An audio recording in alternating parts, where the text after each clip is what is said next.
Bonjour, c'est Brady Bouya. Aujourd'hui, nous allons parler du dilemme du prisonnier en théorie de jeu. Alors, nous allons faire cela à travers un exercice ici que nous laisserons le temps à tout un chacun de lire. Alors, le dilemme du prisonnier est un exemple classique de la théorie de jeu qui a été énoncé en 1950 par le mathématicien canadien Alfred William Tucker. Alors, ce jeu, c'est un jeu non coopératif car les deux suspects sont séparés et ne peuvent pas communiquer entre eux. Et donc, par conséquent, ne peuvent pas négocier. Autrement dit, les décisions des agents sont prises sans concertation avec les autres agents. On parle également d'indépendance stratégique, c'est-à-dire que les joueurs sélectionnent leur stratégie indépendamment les uns des autres. Et cela signifie donc que toute forme de coordination est exclue. Cette hypothèse très importante est réalisée ici car les stratégies sont sélectionnées simultanément et en plus en secret. Alors, le jeu il est statique dans la mesure où les deux suspects ne peuvent pas revenir sur leur déclaration. Il s'agit donc d'un jeu statique avec décision simultanée. C'est-à-dire que tous les joueurs doivent prendre leur décision au même moment. Alors, nous avons également l'hypothèse ici de jeu, l'hypothèse d'information complète qui est retenue ici puisque chaque prisonnier sait que le juge a fait la même proposition à l'autre prisonnier. En fait, les joueurs ont connaissance commune de la situation à laquelle ils sont confrontés. Ils connaissent les autres joueurs, leurs ensembles de stratégies et leurs fonctions d'utilité. Cette hypothèse permet donc de construire une théorie de l'interaction stratégique en se situant du point de vue de l'ensemble des acteurs concernés. Alors, ce jeu est à somme nulle car la somme des gains de tous les joueurs n'est pas nulle ou constante. Une autre caractéristique, la caractéristique essentielle du dilemme du prisonnier que l'aveu est la stratégie dominante alors que la coordination est de loin supérieure en termes de gains. Alors, première question, la forme normale du jeu. Alors, nous avons ici l'ensemble des joueurs. Ici, nous avons deux joueurs B et N. L'ensemble des stratégies ici de chaque joueur. Donc, les deux joueurs ont deux stratégies. Chacun se taire ou dénoncer. L'ensemble des issues possibles ici. Donc, nous avons la possibilité que les deux se taisent, que le premier se taise et dénonce, l'autre dénonce, le second dénonce, ou le premier se dénonce, le second se tait, ou les deux dénoncent. Alors, l'ensemble des gains possibles ici, nous avons donc les gains ici pour chaque joueur et pour chaque issue que nous allons lire ici. Par exemple, là, pour le joueur B, lorsque il dénonce et que l'autre se tait, il est libre, c'est-à-dire qu'il a 0 ans de prison. Alors que ici, par exemple, si les deux joueurs ici se taisent, alors le deuxième joueur ici a 1 an de prison. Donc, nous allons représenter cela dans la matrice du jeu. Nous avons donc ici les deux prisonniers et là nous avons donc pour chacun nous avons les deux stratégies. Et ici nous avons représenté tout ceci dans la matrice de paiement, la matrice du jeu, matrice de gain également. Alors ici on va lire cela, c'est-à-dire de cette façon, c'est-à-dire que les deux ont 1 an de prison lorsque les deux décident de se taire. Et ici, par exemple, le prisonnier B a 3 ans de prison lorsque les deux dénoncent. Ici, on dira que le prisonnier B est libre s'il dénonce et que l'autre se tait. Pareil pour ici. Alors, le raisonnement ici, c'est que 1 an de prison, donc ici 1 est supérieur à 5, c'est-à-dire que pour un agent rationnel, il préférerait 1 an de prison que 5 ans de prison. Donc pour lui, 1 est supérieur à 5. Tout comme ici, 3 est supérieur à 5. 0 supérieur à 1. Alors pour pallier à cela, on peut également multiplier simplement les années de prison par -1 et conserver donc l'ordre naturel que nous connaissons.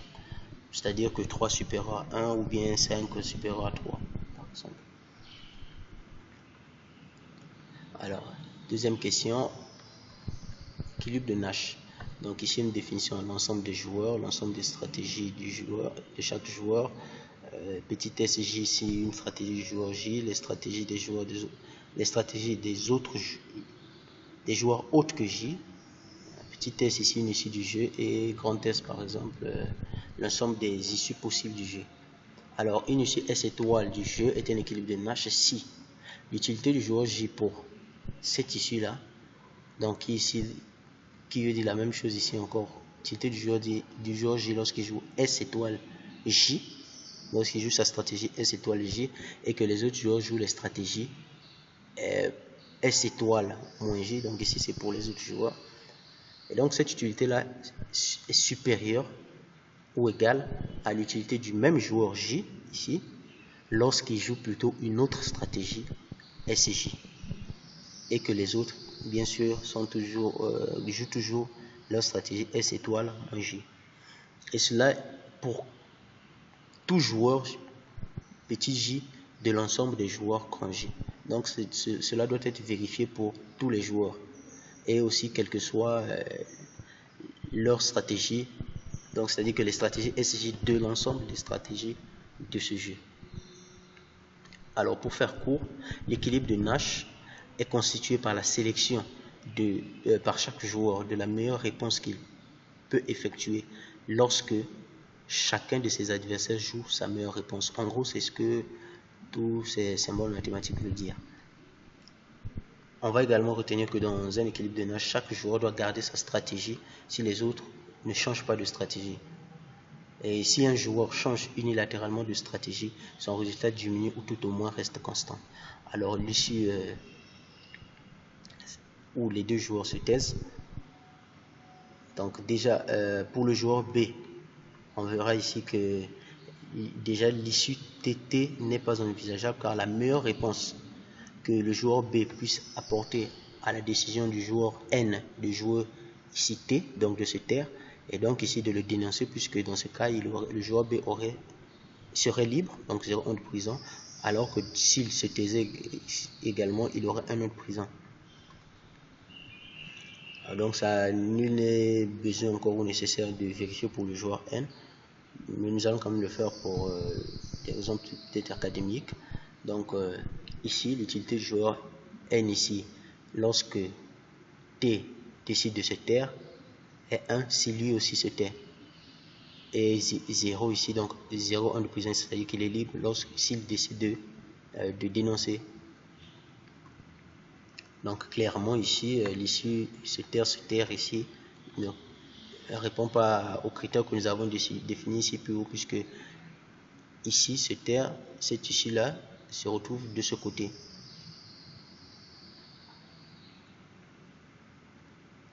Alors donc ici, l'issue TT n'est pas un équilibre de Nash. L'issue dénoncée se taire. Alors pour le joueur B ici, lorsque le joueur N décide de se taire, le joueur B a intérêt à le dénoncer, puisque dans ce cas il est libre, alors qu'ici il a 1 an de prison. Pour le joueur N également, ici nous avons 5 ans, c'est-à-dire que si le joueur B décide de dénoncer et le joueur N a 5 ans de prison s'il décide de se taire, par contre il a 3 ans de prison s'il décide de dénoncer, donc il préférait donc dénoncer l'autre. Ici donc l'issue dénoncer se taire n'est pas un équilibre de Nash. L'issue TD également n'est pas un équilibre de Nash, puisque de façon symétrique, nous avons donc le même raisonnement pour les deux joueurs. Donc de façon symétrique, on dirait également que l'issue se taire dénoncer n'est pas un équilibre de Nash. Alors, issue dénoncer. Lorsque le joueur N décide de jouer D, c'est-à-dire de dénoncer, la meilleure réponse que le joueur B puisse lui apporter est D également, c'est-à-dire que le dénoncer, puisque dans ce cas, le joueur B aurait 3 ans de prison, alors que dans l'autre cas, c'est-à-dire que s'il décide de se taire, il aurait 5 ans de prison. Lorsque le joueur B joue D, ici, eh bien, la meilleure réponse que le joueur N puisse lui apporter, c'est de le dénoncer, puisque dans ce cas, le joueur N aurait ici 3 ans de prison, alors que là, si le joueur N décide de se taire, il aurait 5 ans de prison. Donc ici nous avons bien l'issue d'énoncé qui est un équilibre de Nash. Donc l'issue d'énoncé est donc un équilibre de Nash avec pour vecteur de paiement 3, c'est-à-dire que 3 ans de prison chacun. À l'équilibre, chacun des prisonniers choisira donc probablement de faire défaut alors qu'il gagnerait à coopérer, chacun étant fortement incité à tricher, ce qui constitue donc le cœur du dilemme. Alors équilibre en stratégie strictement dominante. Alors, le joueur B, si le suspect N décide de dénoncer, le suspect B, donc le joueur B, aurait intérêt à le dénoncer également, puisque dans ce cas, il aurait 3 ans de prison, alors que là, il aurait 5 ans de prison.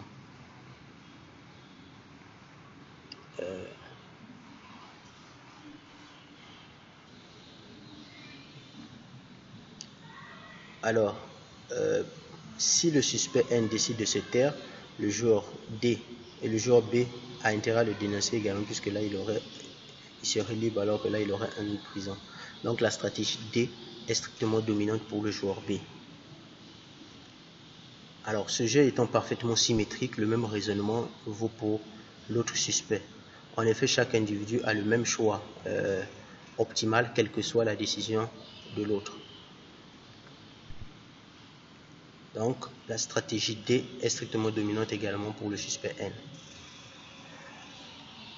Donc, quel que soit le choix de son complice, pour chaque joueur, quel que soit le choix de son complice, chaque prisonnier a intérêt à dénoncer l'autre, chacun étant condamné donc à 3 ans de prison.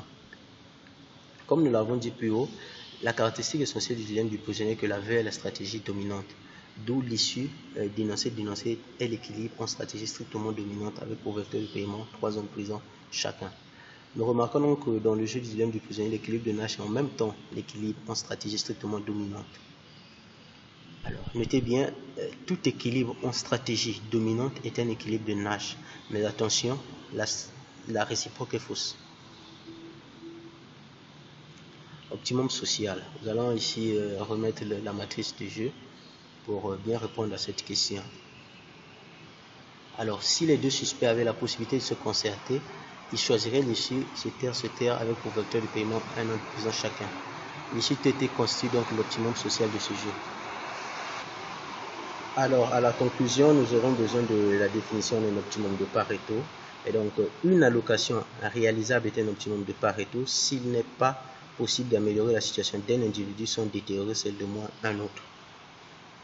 Alors, pour conclure, nous allons donc dire que ce résultat nous montre que les décisions individuelles rationnelles peuvent conduire à un équilibre qui n'est pas optimal au sens de Pareto, puisque le passage de l'équilibre de Nash 3,3 à l'optimum social 1,1 permet d'améliorer la situation de chaque joueur sans détériorer celle de l'autre. Le dilemme du prisonnier est donc un jeu de coordination. Ici, nous nous rendons bien évidemment compte que à partir d'ici, il n'est pas possible d'améliorer l'utilité d'un joueur sans détériorer celle de l'autre joueur. Parce que ici, nous allons bien le vérifier, à partir de là, il n'est pas possible d'améliorer l'utilité d'un joueur, comme nous l'avons dit tout à l'heure, sans détériorer celle de l'autre. Alors, le dilemme du prisonnier est un jeu de coordination, car les paiements des joueurs sont les plus élevés quand ils peuvent coordonner leur stratégie. Le problème dans la pratique est de mettre au point des mécanismes qui permettent cette coordination. Ce jeu caractérise une situation où les deux joueurs auraient intérêt à coopérer, mais comme le jeu est non coopératif, les deux individus dévient de l'optimum social. Ce problème illustre le conflit entre les incitations sociales à coopérer et les incitations privées à ne pas le faire. Chaque suspect ici fait face à un dilemme entre la rationalité individuelle qui lui dicte de dénoncer son complice et sa rationalité collective qui lui dicte de se taire. La confrontation des intérêts individuels ne débouche donc pas nécessairement à l'optimum social. Alors nous sommes arrivés à la fin de cette vidéo. Nous vous disons merci de nous avoir suivis et merci de vous abonner. À la prochaine.